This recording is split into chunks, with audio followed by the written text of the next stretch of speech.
Heyo. Hello. I hit record at just the perfect time. Clearing up my throat.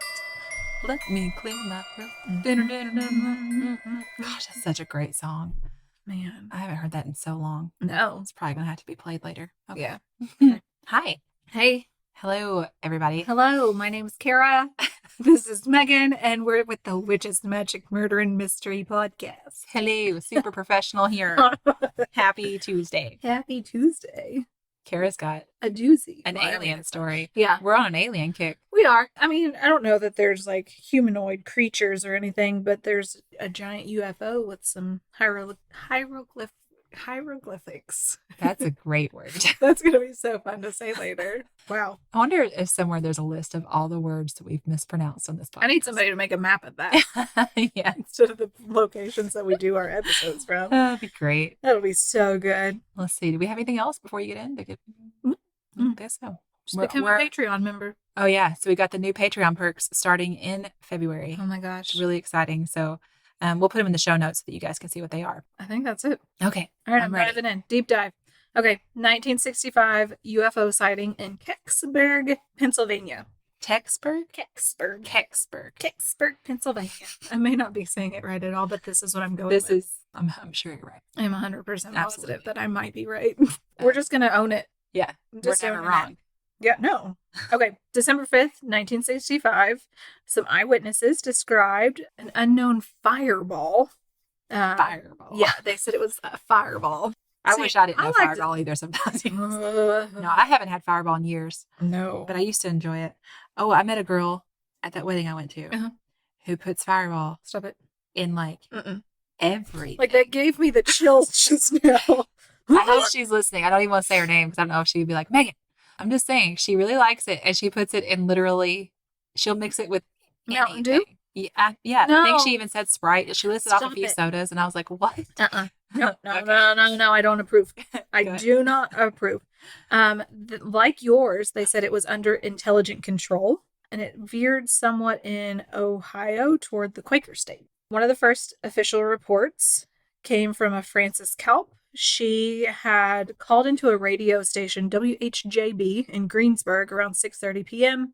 She said she saw a fiery object crash into the woods near her home, which was in Westmoreland County. Mm-hmm. Frances said that her and her kids had approached the site they were about half a mile away, and then they saw a weird object that had a 4-pointed star on it. Mm. Or it was like a 4-pointed star, like, the shape. Like a top button. Yeah, that was like very visible. Yeah. John Murphy, who worked at the radio station, immediately called the Pennsylvania State Police. From there, the state police called Frances, and they were like, we want to look into this. Can we chat? She was like on the phone with her friends, and the people would like call in and be like, you have an emergency call. We have to disconnect you and connect you to that one. Oh. Okay. Yeah, because that's back when the operators would be like, Ding, ding, ding, ding. Yeah. My great aunt was one of those operators. And I bet How that was really cool fun. is that? Yeah, she was great. So the radio station employee, John, he was like, you know what? I'm also going to go to this site since they're meeting her there. I kind of want to experience this for myself. So he went to go interview Frances and the kids in person and get a report that way. And while he was there, the state police were searching the woods for the object. And John with the radio station was there waiting on the searchers to get back. And he said when they completed the search, he wasn't able to get any clear information from either there was a Carl Metz or a Paul Shipko. They were the ones heading the search. They just said that they were going to call in the military to handle the case because it was out of their Jurisdiction or realm of expertise. Yeah. So John was like, okay, I'm going to talk to the captain of the state police and see what's going on. And they instructed him to visit the office to get the official statement. And when he got there, he was like, this official statement doesn't sound... Did they say it was a weather balloon? Well... Did they say it was a satellite or Venus? They were quoted saying, the Pennsylvania State Police have made a thorough search of the woods, and we are convinced that there is nothing whatsoever in these woods. Oh. Even though Frances and her kids saw black smoke. So there's nothing there. Okay. So Frances said that when she saw it happen, she thought a plane was crashing and a piece of a plane had like flown off and landed there and it burnt up. Mm-hmm. And that's why there was black smoke. Mm-hmm. So he was just like, there's got to be a cover up. Like, this is absolutely ridiculous. I don't think that that's the case. If there's nothing in the woods, why are they calling the military in? Why couldn't the police handle it? That's true. Yeah. Mm-hmm. If they search and didn't find anything, there's no need to call the military. Yeah. So when he was turning his report into the radio station, he overheard some of the policemen talking that had been involved in the search, and they were talking to each other about how there was a pulsating blue light in the forest. John was told that Officer Metz and the military were going back into the woods, and they were just like, listen, if you're going to continue to bug us, like, you're welcome to be involved in the search for the pieces. Like, this You won't leave us alone. Yeah, like, this is getting too much. So he got super excited about it. But then when he got there, he was like in the woods, like getting ready to go in, probably had his little backpack, his little recorder and stuff. And they were like, okay, this is as far as you go. And he's just like, what? I'm here to aid in the search. Yeah. No, they wouldn't let him go any further. Oh, weird. Yeah. So he got to the outskirts of the woods and he couldn't go any further. So he did eyewitness the military sealing off the area. They banned all civilians from the scene and all of its immediate surroundings. But there was nothing there. Right, exactly. 100% nothing. Yes. The newspapers caught story of the crash. TV caught wind of it. People were just like hustling and bustling all around. They just wanted firsthand experiences. Yeah. They were just like, was it a comet? Like, what is happening? Well, that's what I was thinking too. But then, and that would leave nothing. But then why is the military all involved? So then they were like, okay, well, is it a secret military craft or something more mysterious? Like, what is happening? That's what was happening in all the news stations, all the TV, radio, everybody. They were just like, could it be these several things? Then some interested civilians made a trip into the woods before the military got control of the area. Those individuals were interviewed by Stan Gordon. They said that they saw a copper bronze-colored saucer-shaped object crash in the woods. They said it was about 9 to 12 feet in length. It had a gold band around its bottom. And then some of the witnesses said that there were little emblems and stuff on it that resembled Egyptian hieroglyphics. So those people... You said that really great. Thanks. I'm really amazed. I didn't think about it at first. Good job. Thanks. Good Thanks job. so much. I had some anxiety leading up to that. Okay, so it said when the military found out about these witnesses, it said they were whisked away. Ugh. Yeah. It says later that night, some witnesses claim that they observed a flatbed truck toting a large object that was covered by a giant tarp. Oh. Whoever the witnesses were said that shortly after the truck drove off, military personnel vacated the search area. And they were just like, what is being taken down our highways? Because remember, you all said there was nothing there. Yep, exactly. Taking away a bunch of nothing? So I was watching parts of the Unsolved Mysteries episode that aired in 1990. A witness that saw the truck said that the truck was driving so fast that if there were anything that were to step out in front of it, it would have hit them and kept going. Oh my God. Like it was followed by military personnel without like lights and sirens, like unmarked vehicles. They were instructed not to stop and to keep going. So I'm just like, what? Because there was nothing in those woods. There was nothing in those woods. You know how the military gets really antsy about nothing. Yeah. So it all kind of died down. It all kind of just dropped. The media was just like, okay, well, I mean, maybe it was a meteor or something. Well, that's what I'm saying. If there's nobody talking about it, it just goes away. Yeah. So then Unsolved Mysteries, like I said, dug it up 1990. And then people started coming out and being like, wait a second. I don't think we're done with this yet. Like, this is something. 30 years. We're not as afraid to ask questions now. Yeah. 2 witnesses came forward after that. One was a United States Air Force officer at Lockbourne Air Force Base near Columbus, Ohio. In the early hours of December 10th, a truck arrived by the little used back gate of the base, and he was ordered to patrol it. He said it was a flatbed with a large tarp on it, and it covered an object. They were saying where it was taken? Lockbourne? Yeah. Air Force Base. Air Force Base. Columbus, Ohio. Interesting. He was told that he was to shoot anyone who tried to get close to it. He said that the truck was headed for Wright-Patterson Air Force Base, which is known for saucers being present. We talk about Wright-Patterson Air Force Base in the Uh-huh. latest Patreon episode, you guys. Yep. And then the other witness that came forward after this episode was a building contractor who was asked 2 days later to take a load of 6,500 special bricks to a hangar inside Wright-Patterson.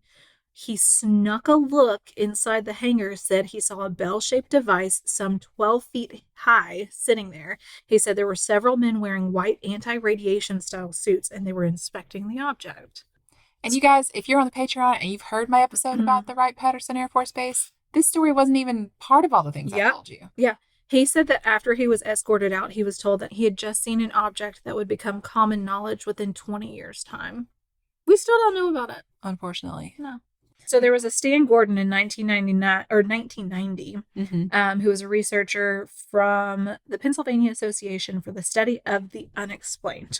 That's a lot. My God. The Pennsylvania Association for the Study of the Unexplained. Unexplained, yep. Stan Gordon believed all the eyewitness accounts and the cover-up theory. So Gordon took his findings to the next level. He created a 92-minute documentary video of his findings titled Kecksburg, The Untold Story, which I now need to watch. Yeah. It might be on Amazon. I'm really hoping it is. Kecksburg. The Untold Story.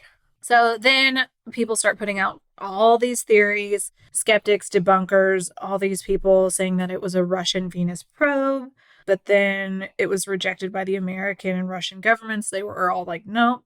But if you think about it, if a Russian satellite or something crashed here, and the U.S. government wanted to run tests on it and stuff to see how they're doing things, would they cover that up as well? Yes. Yeah, so, I mean, it could be. Yeah.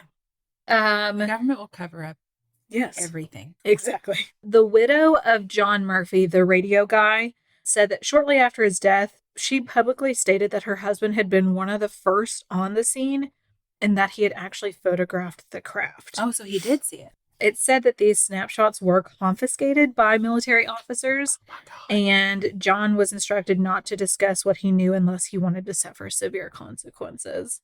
In 1980, a UFO investigator, Clark McClelland, interviewed the assistant fire chief of Kecksburg, James Mays, and Melvin Reese, who was another firefighter. And these firefighters reported that their people had come within 60 meters of said object, and they saw it on the ground. They said it just looked like it smashed through the trees. Ooh. So some newbie aliens were flying that one too. Those poor little aliens. They're just learning, you know. This is just their flight school. James explained how the military had tied off that area of the woods, said they created a base, and they also had their own telecom link. And then the fire chief, Robert Bittner, confirmed this story. He said that he also saw the object, said it was about 6 feet high, 6 feet wide, and some 15 feet long. He said that's clearly not a normal aircraft. Well, and I wonder, like, if it crashed to the trees, if there would have been any destruction to the trees that we could have seen. Let's go find that area. Do you think it would still be like that? Maybe it's been like 60 years ago. I think so. This firefighter also said that it was resting at an angle on the ground and that it had impacted nearly horizontally. Another firefighter, Pete, said that he saw a ring of bumpers around it into which were described some pictorial symbols. Hieroglyphics. Hieroglyphics. Hieroglyphics. What's wrong with hieroglyphics? It's hieroglyphics. Hieroglyphics. It's 100% hieroglyphics. I was questioning it for a second because Megan's never wrong. So weird how we both pronounced it differently, but we're both right. Still so very right. First-hand witness James Romansky. He said that he recalls seeing the object on the ground some 25 years previously when he was an 18-year-old firefighter. He said that he had been called to duty that night because there were some concerns that an airplane had crashed. He said he got there and saw that the object was bronze-colored but shaped like an acorn. He said it was about 12 feet long and 25 feet in diameter. He said it had a slightly raised blunt end and some strange markings. Hieroglyphics. Yeah. Hieroglyphics. Weird. I know. He was quoted saying, it had writing on it, not like your average writing, but more like ancient Egyptian hieroglyphics. It had sort of a bumper on it, like a ribbon, about 6 to 10 inches wide, and it stood out. This kind of leans into the idea that the Egyptians had some sort of connection to Mhm. extraterrestrials. And I mean, when you that look at explains the some of the paintings on the differences and walls, Mhm. they speak for themselves. I've seen Ancient Aliens, you guys. Yeah, I think that's how we bonded when we were getting our tattoos. I think so. You're right. You're right. Watched hours of it. So on August 29th, 2005, the UFO Casebook received this information from a person who was an eyewitness to the object that soared over Kecksburg. This person wrote a note to the author of the stuff that I got this portion of my information from. This person's name is Francine. The letter said, BJ, I was on some site about Kecksburg sighting. It told the story and asked if anyone had an opinion about it. Well, I lived in Pittsburgh at the time that this occurred. I had forgotten about this ever happening until I watched the Brian Gumble special. His sighting and mine are so similar. She said, I was at the drive-in movie that night with my boyfriend. He wanted to get there early to get a good spot. I can't remember how long after we arrived there when it happened. All of a sudden, the sky lit up. What the heck was that? I asked. The sphere or ball-like object was very low in the sky and was burning and had a long fiery tail. The color to me had a greenish color to it. I would say it was in my view for at least 4 seconds, maybe 5. But of course, in those days, we thought that was only a meteor. And the next day, it was confirmed on the radio what it was. After all these years that have passed, it's truly amazing to me how much of it I can still remember. Thank you, BJ, and getting this computer is wonderful. What I've seen and what I will see in the future, I can relate them to you and everyone else out there that is interested in the UFO phenomenon. Francine. So I guess in saying that she's got this computer, she now can communicate with all these people about her UFO knowledge. It's the beauty of the internet. That's great. It's the beauty and the horror of the internet. Of the internet. People just say whatever they want to say. Oh, man. A little cover up, maybe? I guess because where I had worked on the last episode I did, but the 1966 Portage County one, and then the Patreon episode about further alien stuff, and now this one, and it's all in the same area, Ohio, Pennsylvania, whatever. It's really like, it's all around the Air Force Base. It's all like, I'm not saying I don't believe in aliens. Right. I do feel like it is there's unlikely that we are alone in the universe. Right. However, I also believe fully that our government does all kinds of things they don't want us to know. You guys know. I've talked about this before.